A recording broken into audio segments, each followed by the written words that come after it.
My name is Kohn, and I'm the director of the Museum of African Design.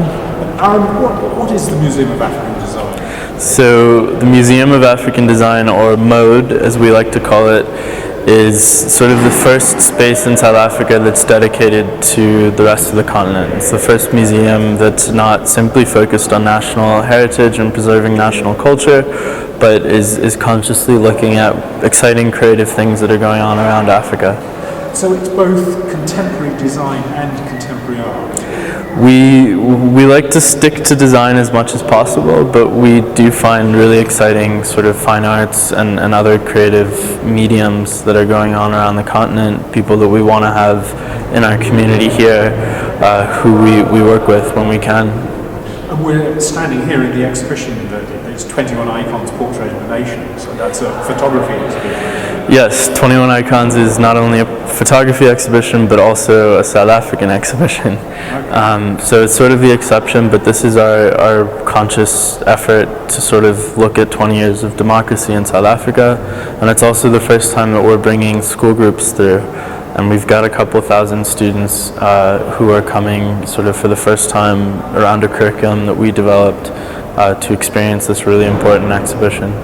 So give us a preview of the design exhibitions you've got coming up this year in 2015. We opened last year, just 6 months ago, with a major design exhibition of Southern African sort of fine art / design, the Southern Guild exhibition, which is a conglomeration of about 100 different interior designers who work on different furniture pieces.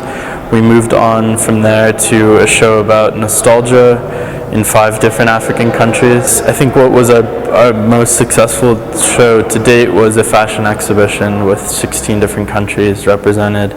And people were just very, very excited because often the designers who are doing fashion in Africa look at New York Fashion Week or Mercedes-Benz Fashion Week in Paris and Milan and are not thinking about coming to Johannesburg. So it was the first time that some of them were exhibited here, and that was really exciting. We move on to a couple of different exhibitions in the next year. One is a show with the Goethe Institute about young architecture.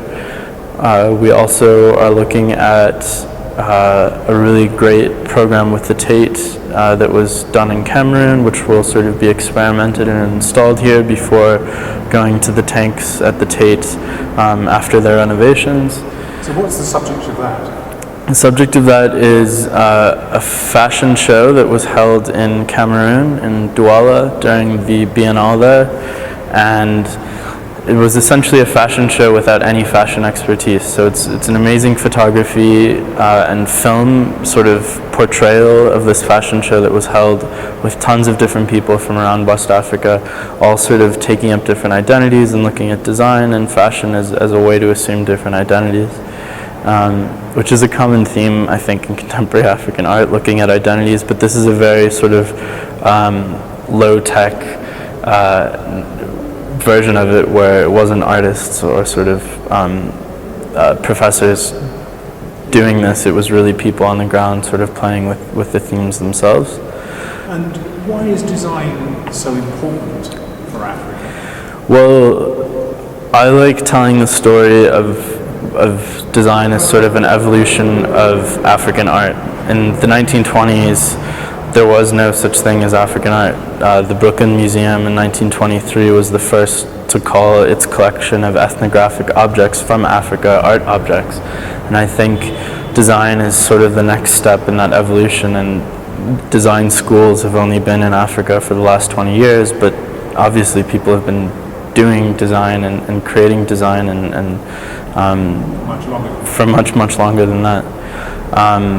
But it's also accessible in ways that art isn't. So the museum often has cars in it or things that aren't behind a glass box or on a white wall, and it allows people to sort of break down the idea of what a museum is.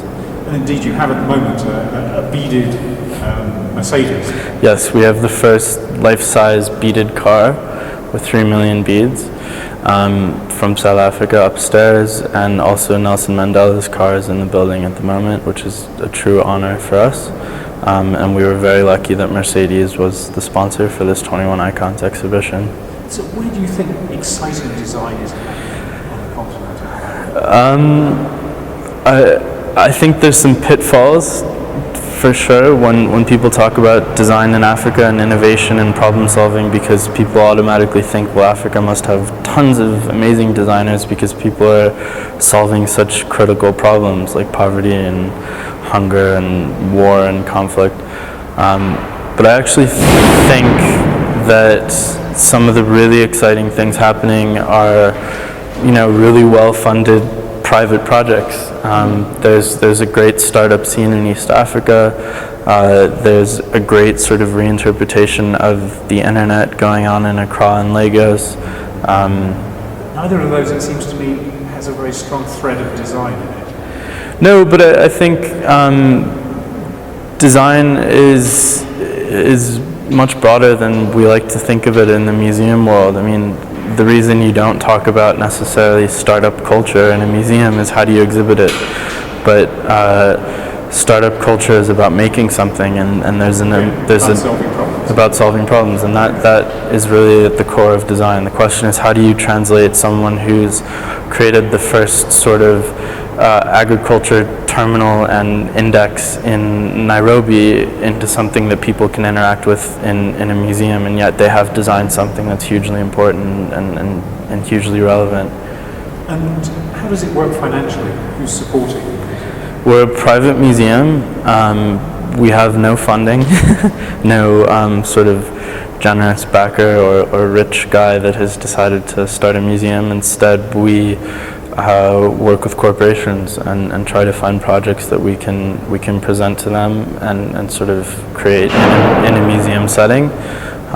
So those are purely sort of sponsorships that we work for. And what sets us apart from the other museums in South Africa is we don't, at this point, really have any government funding.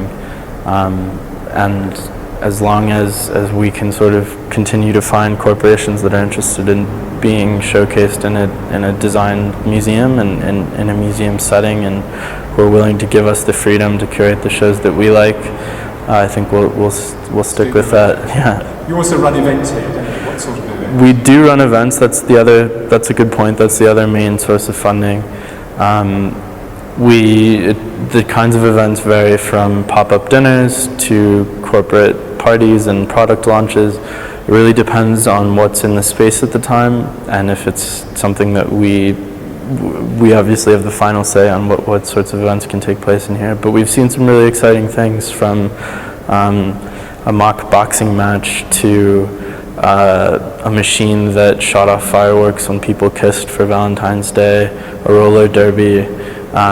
And what's great is a lot of these events take place amongst the exhibitions when possible, and so people might come here to try out roller skating, and instead they'll actually be exposed to a fashion exhibition or something that they were not expecting, and maybe they'll come back and look at the exhibition further.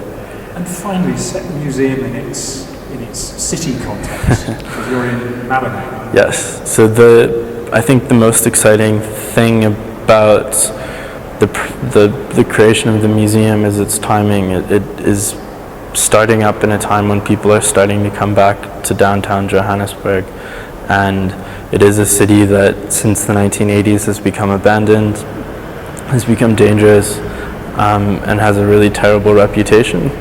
And for the first time in the last 5 years, we're seeing a lot of people revisiting the city, looking at buildings like the building that the museum is in, which are old industrial buildings or old apartment buildings or old office spaces, and transforming them into really exciting, unique, reusable spaces.